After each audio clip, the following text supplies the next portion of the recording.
फेरित क्या हुआ?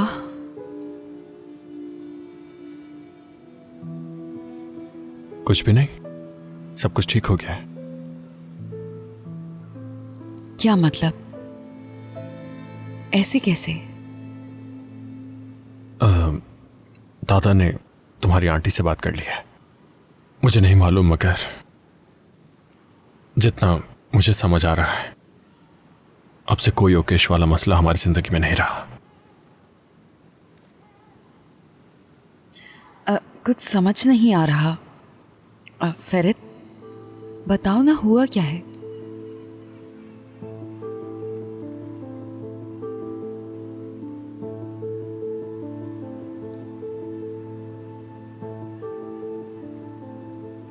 फेरित,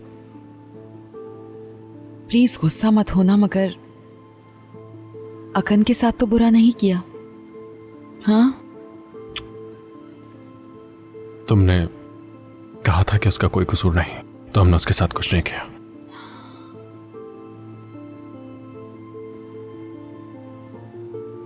तुम इतना यकीन से कैसे कह सकते हो फेरित? ओकेश के आदमी भी तो मौजूद होंगे, यानी क्या वो खामोश रहेंगे? क्या वो कुछ गलत नहीं कर सकते? हाँ, अगर उन्होंने कुछ प्लान किया और बुरा कर दिया हमारे साथ, हाँ? कुछ नहीं होगा, सब कुछ ठीक हो चुका है सेहरान, सब महफूज है। बाबा अपने कमरे में है और वो भी बिल्कुल ठीक है, कोई मसला नहीं है अब, ठीक है?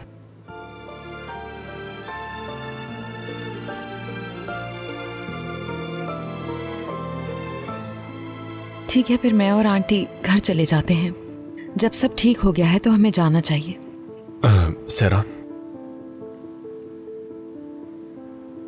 तुम मुझे छोड़ के यहां से मत जाओ। मैंने तुम्हारे बाबा से बात कर ली है और मुझे तुम्हारे बाबा को देखकर लगा कि उन्हें भी इस बारे में कुछ नहीं मालूम था। सोना सुबह बिल्कुल ठीक कह रही थी, तुम्हारे बाबा नहीं बदले हैं सेहरान, तरीकेकार बदल दिए हैं बस उन्होंने।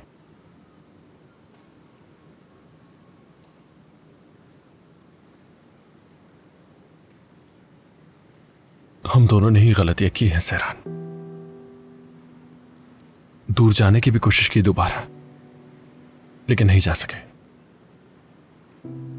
अपने अपने खानदान की खातिर से अलग हुए थे सुकून के लिए, लेकिन कोई फायदा नहीं हुआ। सेहरान, मैं तुम्हारे साथ सब कुछ ठीक करना चाहता हूं। वादा करता हूं मैं तुमसे, ये जो कुछ भी हो रहा है, ये लड़ाई झगड़े, ये सब कुछ मैं नहीं चाहता हूं, मगर तुम भी तो कुछ कहो ना सेहरान। हम ठीक कर लेंगे, जानता हूं मैं ये नहीं कह रहा हूं कि अभी माफ कर दो मुझे, हाँ, लेकिन मुझे मेरी गलतियों की तलाफी करने का मौका तो दो। एक मौका चाहिए मुझे सेहरान।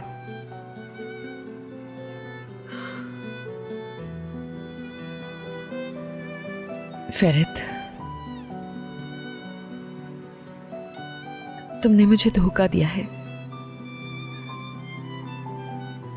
झूठ बोला है मुझसे, एक बार नहीं बहुत बार।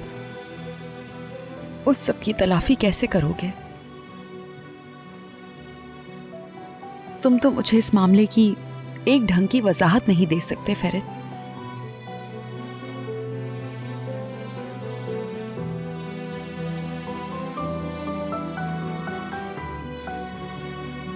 ऐसे ही है, नहीं बनती कोई वजह। सही कहा, क्योंकि मैंने क्या कुछ किया है ये मुझे भी नहीं मालूम।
सरदार,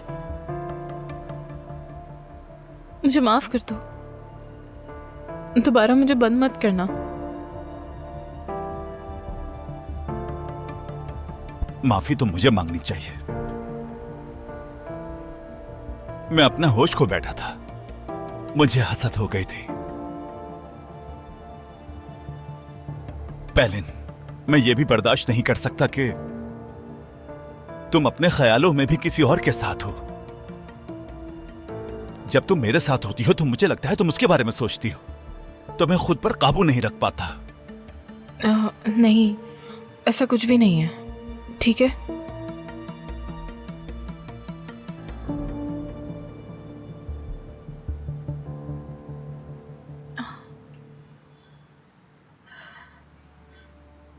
सरदार, मुझे कुछ एतराफ़ करना है तुम्हारे सामने।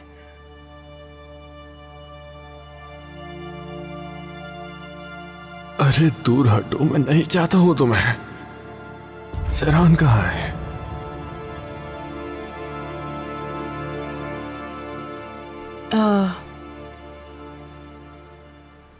वो उस रात मैं फहरिद के साथ नहीं होना चाहती थी। उसूलन मुझे तुम्हारे साथ होना चाहिए था। फहरिद बात करना चाहता था, मेरे करीब आना चाहता था, मैंने मना कर दिया। जब हम दोनों की लड़ाई हुई थी उस दिन और हमारा ताल्लुक खराब हुआ तो मैं पेलिन के घर रुक गया था। वो मेरे करीब आना चाहती थी मगर मैंने उसे दूर कर दिया। और फिर किसी न किसी तरह मैं उस वक्त बहक गया और मैंने पीना शुरू कर दी। मैं भी अपने होशो हवास में नहीं थी। हमारे बीच उस रात क्या हुआ मुझे कुछ याद नहीं। फिर मुझे पता चला कि मैं मां बनने वाली हूं। मुझे लगा ये सब उसी की वजह से। मुझे नहीं पता, मैं बहुत शर्मिंदा हूं। और मुझे ये भी नहीं मालूम था कि तुम कहाँ हो सरदार, इसलिए तुम्हें इस बारे में बता भी नहीं सकी मैं।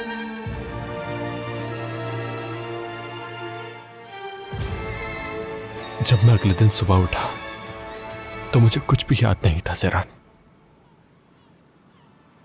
कुछ भी नहीं। मुझे उम्मीद थी कि कुछ भी नहीं हुआ होगा और उसे भी यकीन था। और फिर जब पेलिन ने उस दिन मेरे सामने आकर कहा कि हामला है वो मेरे बच्चे से, तो मेरे जहन में कुछ भी नहीं आया ये भी कि मैं तुम्हें धोखा दे रहा हूं। लेकिन पेलिन ने जब तुम्हें सब कुछ बताया तो तुमने फौरन यकीन कर लिया, जरा भी शक नहीं हुआ, जरा भी नहीं फहरिद। बेवकूफ था मैं, अपनी समझने की सलाहियत खो चुका हूं मैं।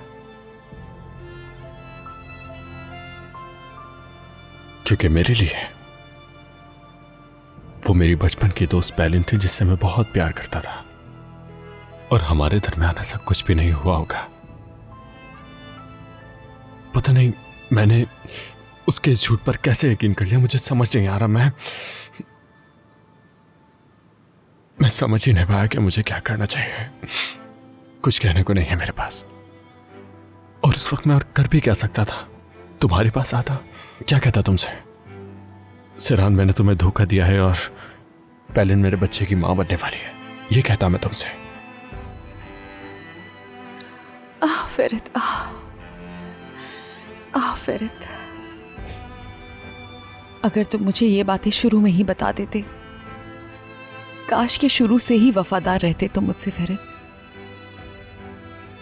अगर तुम मुझे शुरू में ही ये बातें बता देते तो शायद मैं तुम्हें समझती और तुम्हारा साथ देती। यानी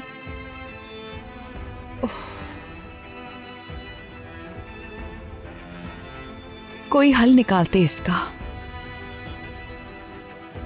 तुम्हारा साथ देती और इस मामले से निपटने की कोशिश करती।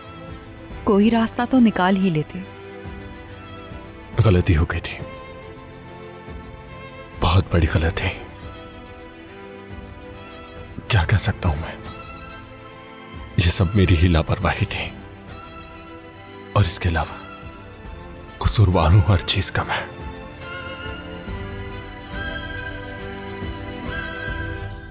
सरान देखो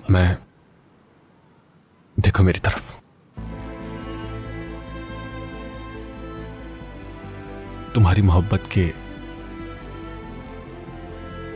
जरा सा भी लायक नहीं हूं मैं जानता हूं, लेकिन मैं तुम्हें बहुत चाहता हूं, बहुत मोहब्बत करता हूं मैं तुमसे सहरान। और तुम भी बदकिस्मती से मुझसे बहुत मोहब्बत करती हो, मैं जानता हूं। फेरत ऐसा मत करो मेरे साथ। ये सब कुछ कहकर तुम मुझे तकलीफ पहुंचा रहे हो फेरत। हम साथ में खुश नहीं रह सकते, मैं जानती हूं।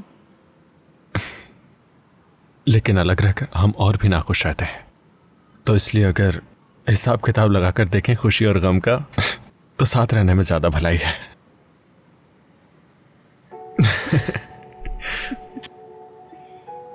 क्या? तुम एक इंतहाई बिगड़े हुए बच्चे हो, जानते हो। तुम कभी हार नहीं मान सकते ना। कभी हार नहीं मानूंगा, और तुम तो जानती हो कि ऐसा ही हूं मैं। क्या कर सकते हैं, भुगतना तो होगा ही तुम्हें।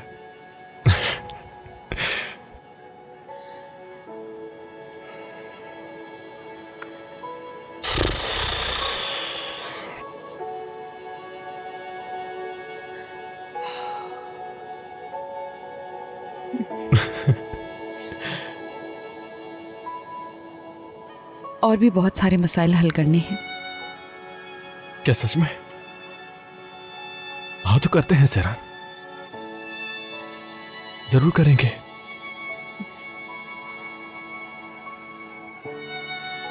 तुमने जो किया वो भूली नहीं मैं। तुम जो चाहे वो करो, मेरी तरफ से तुम्हें पूरी आजादी है। जो भी सजा है मुझे कबूल है, तुम्हारी हर बात पर राजी हूं मैं। बहुत तकलीफ पहुंचने वाली है तुम्हें फेरत। इस दफा पहले जैसा कुछ नहीं होगा। ना ही मैं तुम्हारे कहने पर चलूंगी और ना ही तुम्हारे घर वालों के कहने पर। जो दिल में आएगा करूंगी।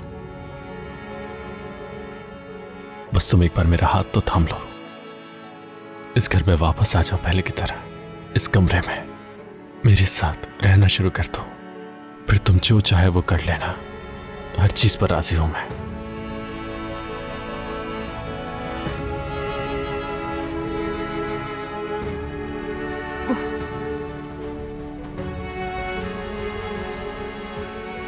यहां तक के मुझसे और इंतजार भी नहीं हो रहा है। अब किसी को मौका नहीं देते कि कोई आकर हमें तंग करे। रुको फेरत, क्या कर रहे हो तुम? रुको लतीफ साहब। जी मैं सुन रहा हूँ। फेरत, दादा लिविंग रूम है अपने कमरे में? वो थोड़ी देर में नीचे आएंगे। हालिद साहब सबको जमा करना चाहते हैं, मैं आपकी तरफ ही आ रहा हूँ। उन्होंने कुछ बातें करनी है। हाँ बहुत अच्छे बहुत अच्छे। ठीक है, तो फिर मैं और सहरान भी तैयार होकर बस नीचे ही आ रहे हैं। हमारा इंतजार कीजिएगा, हमें भी सबसे बहुत जरूरी बात करनी है। फेरत,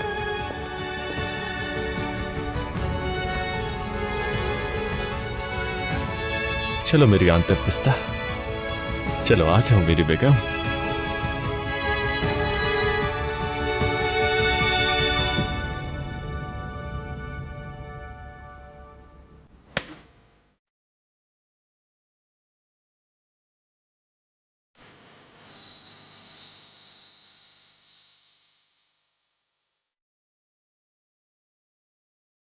अरे चक्कर आ रहे हैं मुझे, मत करो ऐसा। क्यों?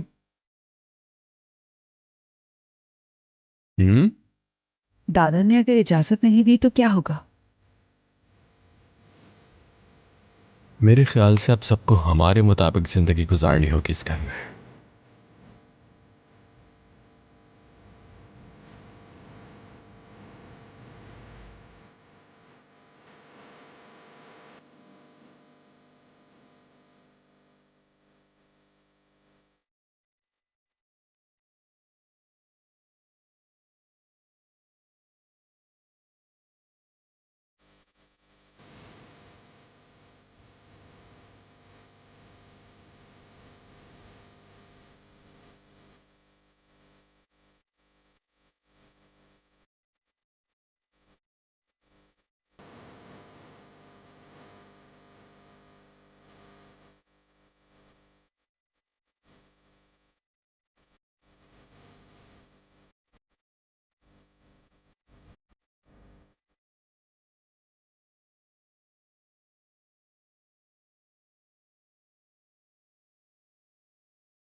सेहरान, आज के बाद तुम मेरे साथ हमेशा रहोगी। तुम कहीं भी नहीं जाओगी यहां से।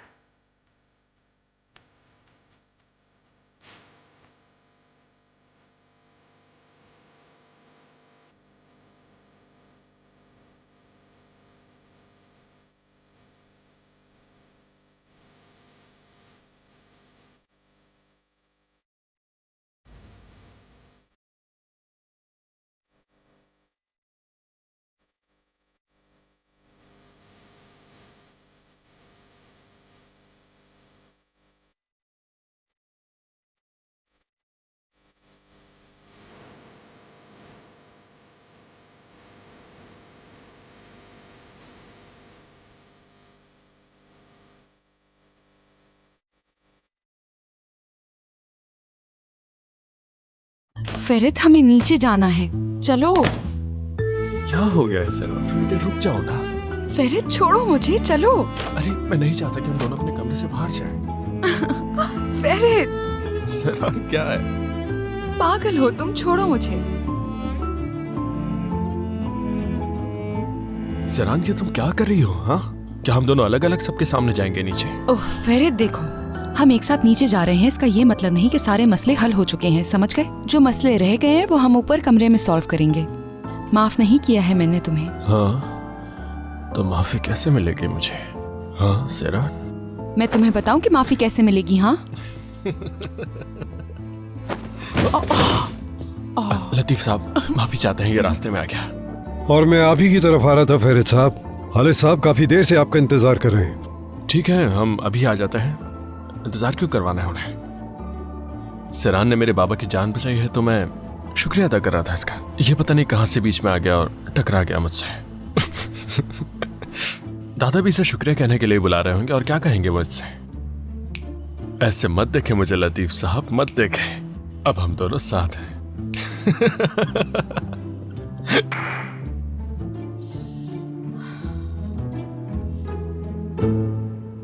मुझे लगता है कि अब कुछ ज्यादा ही मजा आने वाला है लतीफ साहब।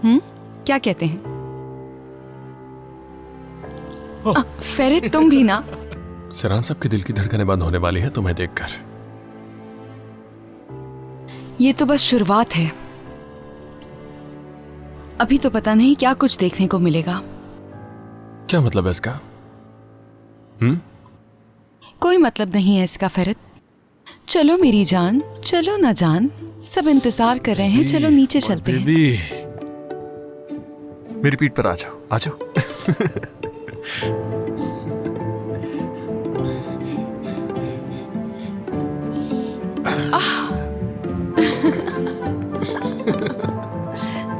नीचे उतारो, छोड़ो मुझे।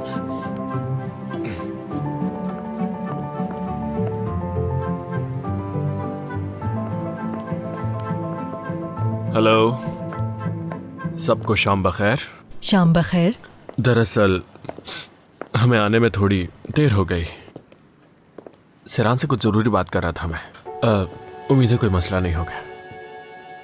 हम दोनों ने तो अपने मसाइल हल कर लिए हैं, तो इसीलिए आप लोगों से भी कुछ कहना चाहते हैं। तो सब सुन ले। सेहरान आगे की बात तफसील से आपको बताएगी। अच्छा ठीक है, तुम तो आए दिन अपना फैसला बदलते रहते हो। खैर कोई बात नहीं, बैठ जाओ, बाद में सोच लेना। वैसे भी मुझे बहुत जरूरी बात करनी है इस वक्त। घबराओ मत, बात खुशी की है, अभी खड़े होकर बताता हूँ। सेहरान शायद ये माफी मांगना चाहते हैं, इसीलिए ऐलान करेंगे सबके सामने।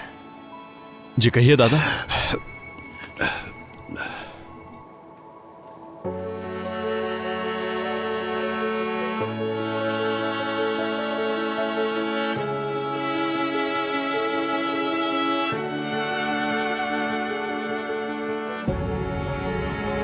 दादा अब ये क्या है?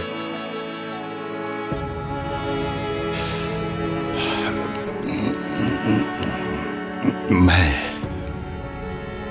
कोई ज्यादा बात नहीं करूंगा। मेरी आदत कभी भी ऐसे फैसलों पर बहस करने की नहीं रही। इस वक्त मुझे सिर्फ अपना फैसला सुनाना है, और वो फैसला मेरी जाती जिंदगी के साथ वाबस्ता है। वो फैसला सुनकर शायद तुम सभी को हैरानी हो। अजीब सा है हतीजे के साथ मैंने, यानी वो ये है कि हम दोनों ने मिलकर तय किया है कि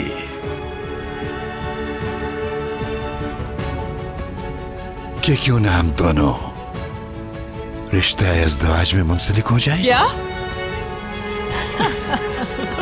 शायद ये मजाक कर रहे हैं। दादा क्या सच में?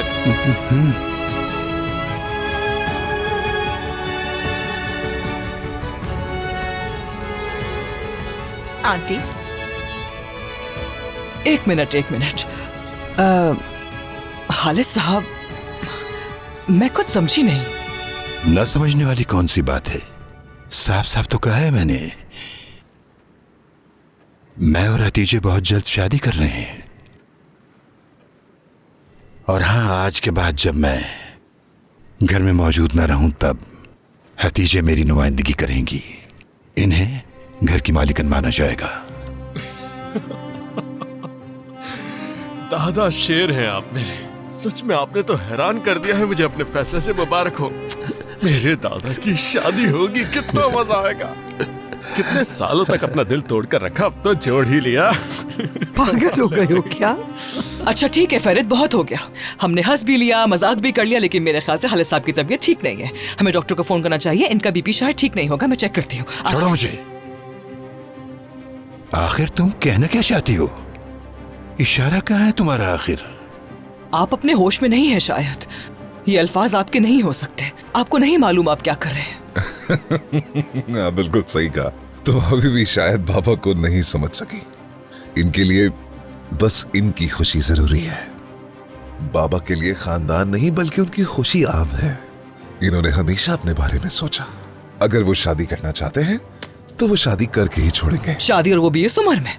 क्या हुआ है हमारी उम्र को? सब लोग अपनी हद में रहें। आपके सामने आपके आगा खड़े हैं, उन्होंने आपको एक खबर सुना दी है, बात खत्म। नहीं, बात अभी खत्म नहीं हुई। आपको लगता है कि आप मेरी मरी हुई माँ की जगह ले सकती हैं?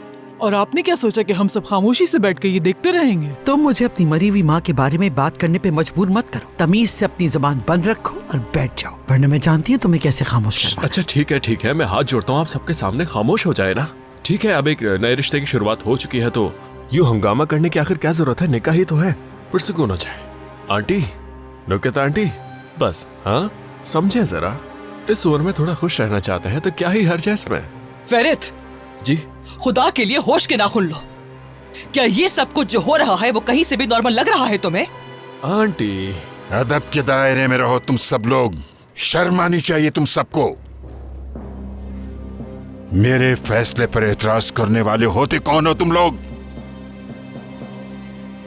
जरूरत नहीं है किसी को मेरी सेहत के बारे में सोचने की। ये घर मेरा है और ये जिंदगी मेरी अपनी जिंदगी है, इसमें मुदाखलत करने की जरूरत नहीं। जो फैसला मैंने किया है, अगर कोई उसे नहीं मानता तो वो सामने दरवाजा मौजूद है।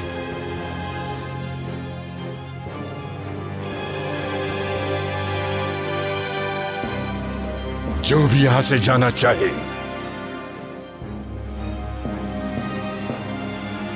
जा सकता है अभी। ठीक है दादा, पुरसुकून हो जाए। आप ये जो भी कर रहे हैं वो बिल्कुल ठीक है। कोई आपके फैसले की खिलाफ वर्जी नहीं करेगा। फरीद, मुझे वापस छोड़कर आओ जैसे तुम लेकर आए थे। ये क्या कह रही हो तुम हतीजे? हम तो शादी कर रहे हैं। अरे भाई, बात तो अब सबके सामने आ ही चुकी है, लेकिन ये मत सोचना कि मैं शादी होने तक यहीं रहूंगी। ये दुनिया है, पहले निकाह होगा उसके बाद कुछ और। आते जा आंटी, फिक्र मत करें, पूरे धूमधाम से शादी होगी और शादी में जो भी रस्म और रिवाज होते हैं वो सब पूरे किए जाएंगे, है ना दादा? हम संभाल लेंगे, पुरसुकून हो जाए आप। बिल्कुल, आप लोग ऐसा करें, थोड़ी देर बाहर चले जाएं, ताजा हवा लें, अपने जहन को सुकून। बिल्कुल बिल्कुल, ये ठीक रहेगा। ले चलो, आ जाओ हतीजे। आ जाए आंटी, आ जाए। आंटी तुम लोग जाओ, मैं भी आता हूँ। जी, आप भी जाएं। दादा आप भी जाएं, मैं भी आता हूँ पीछे।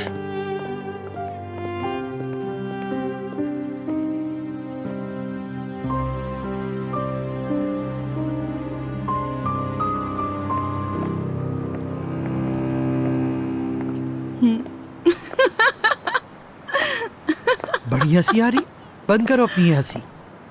जो आप चाहती थी वो हो गया आंटी, ख्वाहिश पूरी हो रही है आपकी। अगर आप मुझे इजाजत दें तो देखें मैं आपके साथ क्या क्या करती हूँ आंटी। हालिस, क्या तुमको सहरान से बात नहीं करना थी? ऊपर से नीचे आता आता क्या भूल गए हो? तो अब कर लो जो उससे बात करना है।